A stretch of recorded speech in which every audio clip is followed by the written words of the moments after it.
Hello everyone, welcome back to channel. So today I am going to discuss important article from the Hindu newspaper. So first article is related to prison outbreak. So first point is overcrowding in Indian prison has created a serious public health crisis with occupancy rates often exceeding 160% and in some cases even reaching 400%, making hygiene and isolation nearly impossible. तो जो India के जो prison में जो over crowding है मतलब जितने होने चाहिए उससे ज़्यादा लोग भरे पड़े हैं इंडियंस की जेल में, जो क्रिएट कर रहे हैं एक serious public health crisis with occupancy. मतलब जो ऑक्यूपेंसी रेट है मतलब वो एक्सीड कर जाती है 160% मतलब, और सम केसेस में इवन रीचिंग 400, मतलब कुछ केसेस में तो 400% बढ़ जाती है, जो क्या करती है, मेक करती हाइजीन और मतलब आइसोलेशन नियरली इम्पॉसिबल। हाइजीन नाम की वहाँ कोई चीज़ नहीं है, और आइसोलेशन सोचो, अगर किसी इंडियन प्रिजन में अगर कैपेसिटी है 100% की तो उसमें 40-50% को एक ही जेल या थोड़े एक छोटे से वार्ड में एकदम ऐसे मतलब ऐसे भर के रखा हुआ है, तो वहाँ पे हाइजीन और आइसोलेशन तो नियरली इम्पॉसिबल है। Second point, a recent outbreak 2025-26 at Jalpaiguri Central Correctional Home infected around 92 inmates with herpes simplex virus, leading to 7 deaths, highlighting vulnerability in congested prison. तो एक रीसेंट आउटब्रेक हुआ है 2025-26, कहाँ पे, Jalpaiguri central correctional home infected हुआ है around 900 मतलब 92 inmates में, जिनमें एक वायरस पाया है हार्पीज सिम्प्लेक्स वायरस, जिसके कारण क्या हुआ है, मतलब लीडिंग टू 7 डेथ। इस वायरस के कारण 7 लोगों की मौत हो चुकी है, जो हाईलाइट कर रहा है वल्नरेबिलिटी इन कंजेस्टेड प्रिजन। मतलब एक ऐसी सीवियर सिचुएशंस है, मतलब कंजेस्टेड प्रिजन में मतलब एकदम छोटे छोटे कंजेस्टेड, बहुत ही एकदम कह लो कि बहुत छोटे छोटे टाइप के रूम और उसमें इतने लोगों को भरा हुआ है, मतलब exceeding over crowding. Third point, poor infrastructure, inadequate healthcare, and delayed treatment reflect systematic neglect despite the constitutional right of prisoners to health being repeatedly emphasized by the courts.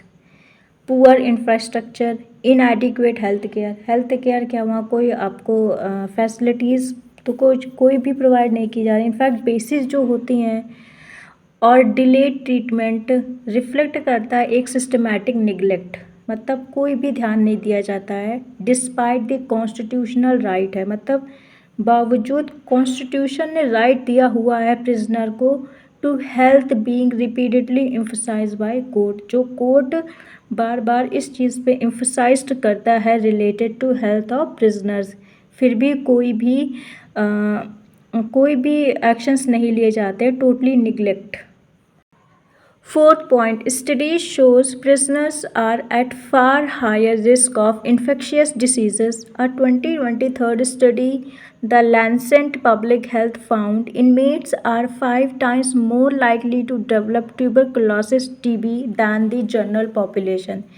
मतलब एक स्टडीज़ ने शो किया है जो prisoners होते हैं, जो jail में कैदी होते हैं, वो सबसे ज़्यादा हायर रिस्क में होते हैं फॉर इन्फेक्शियस डिसीज़, मतलब नॉन कम्युनिकेबल डिसीज़ के लिए। एक 2023 की स्टडी आई थी in the Lancet public health में, जिसमें ये पाया गया जो इनमेट्स होते हैं वो मतलब 5 गुना ज़्यादा likely to develop tuberculosis than the general public. मतलब अगर मान लो कोई जनरल इंसान है जो बाहर है, उसके चांसेस कम होते हैं, और सोचो जो प्रिजनर होता है उसके चांसेस 5 गुना ज़्यादा होते हैं कि उसको टीबी हो सकती है। Overcrowded and poorly ventilated prisons act as a hotspot for disease transmission as seen in the past COVID-19 outbreaks in jail like Nagpur and Indore. Overcrowded मतलब जो जितनी कैपेसिटी है जेल्स की उससे ज़्यादा जो भरे हुए हैं वहाँ के कैदी, और पुअरली वेंटिलेटेड प्रिजन जो एक एक्ट करते हॉट स्पॉट, मतलब एक ऐसी जगह जहाँ डिसीज़ के लिए बन चुकी है फॉर डिसीज़ ट्रांसमिशन, जो हमने पहले भी देखा है इन पास्ट कोविड-19 आउटब्रेक, जेल्स लाइक नागपुर और Indore. 6 point according to the India justice report 2025, HIV prevalence in prisons is significantly higher than the national average due to unsafe practices, shared equipment and lack of proper screening। According to India justice report, मतलब India justice report के 2025 के according HIV prevalence, मतलब जो HIV की जो prevalence है, मतलब फैलना, वो प्रिजन्स में ज़्यादा है, insignificantly higher than the national average, मतलब नेशनल एवरेज से ज़्यादा कहाँ पे है, प्रिजन्स में। उसका रीज़न क्या है, due to unsafe practices, shared equipment, मान लो किसी को इंजेक्शन लगा दी, उसी इंजेक्शन को दूसरे प्रिजनर्स को लगा दें, तो शेयर्ड इक्विपमेंट और lack of proper screening. 7 point severe shortage of medical staff worsens the crisis with about 43% vaccination for medical officers and an inmate to doctor ratio 2.6 times higher than recommended, along with only 25 psychologists for 5.7 lakh prisoners। मतलब severe shortage of medical staff, मतलब medical staff ही नहीं उतना available है, जो situation को और verse कर देती है। with about 43 vaccines for medical officers and an inmate doctor ratio 2.6 time higher than है जो रिकमेंडेड किया गया है। और सोचो 25 साइकोलॉजिस्ट हैं कितने प्रिजनर पर, 5.7 लाख प्रिजनर पर, सोचो केवल 25। 8 point solution suggested include integrating prisons with the national health mission, ensuring mandatory medical screening, improve staffing, reducing overcrowding through bail and non-custodial measures, and fast tracking under trial cases। तो जो solution है वो ये suggest करते हैं कि आप include कीजिए और इंटीग्रेट कीजिए प्रिजन को विद नेशनल हेल्थ मिशन से, और इंश्योर कीजिए मैंडेटरी मेडिकल स्क्रीनिंग को, इम्प्रूव कीजिए स्टाफिंग को, मतलब एक sufficient number of medical staff होने चाहिए, रिड्यूस कीजिए ओवर क्राउडिंग, मतलब नंबर जो भरे पड़े हैं उनको कम कीजिए, थ्रू क्या कैसे कर सकते हैं आप, या तो उनको बेल दीजिए वरना नॉन कस्टोडियल मेजर्स लीजिए, और fast tracking under trial cases.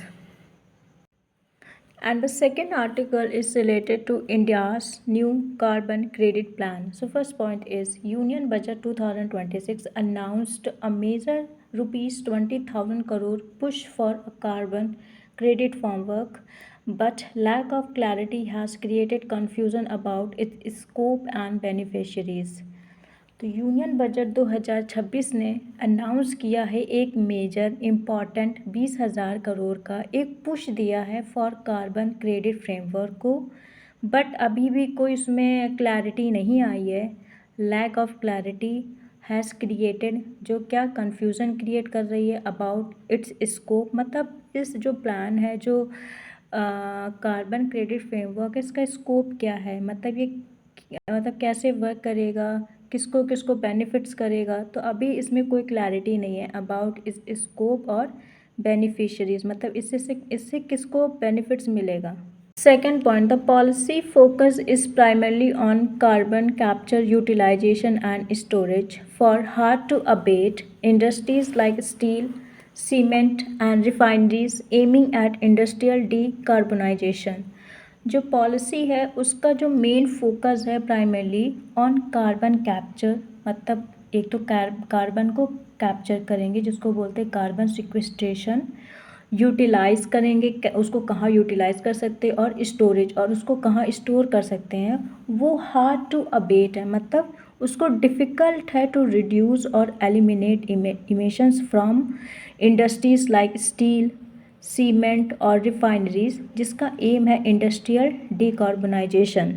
Third point, official documents such as DST CCUS Roadmap 2023 indicate that the initiative is industry-centric and does not directly include agriculture-based carbon credit system।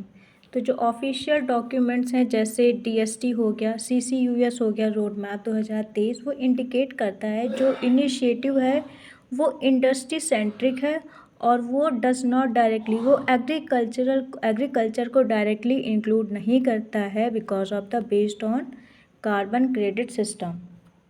4 point confusion arises because parallel narratives suggest farmers could benefit from carbon credit through regenerative practices, but no dedicated funding or policy structure exists yet.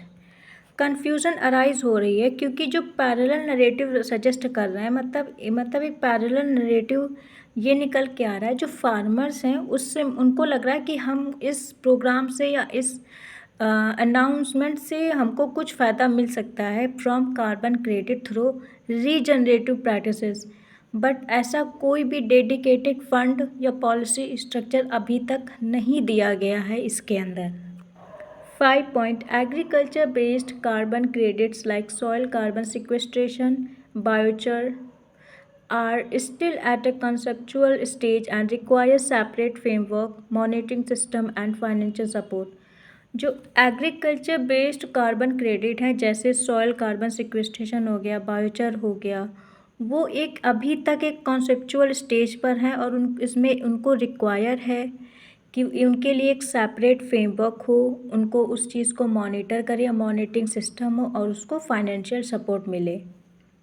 किसको? Agriculture based carbon credits को. 6 point the India justice report like confusion here reflects policy communication gaps where the term carbon credit program is used broadly, mixing voluntary carbon market with industrial carbon capture initiative.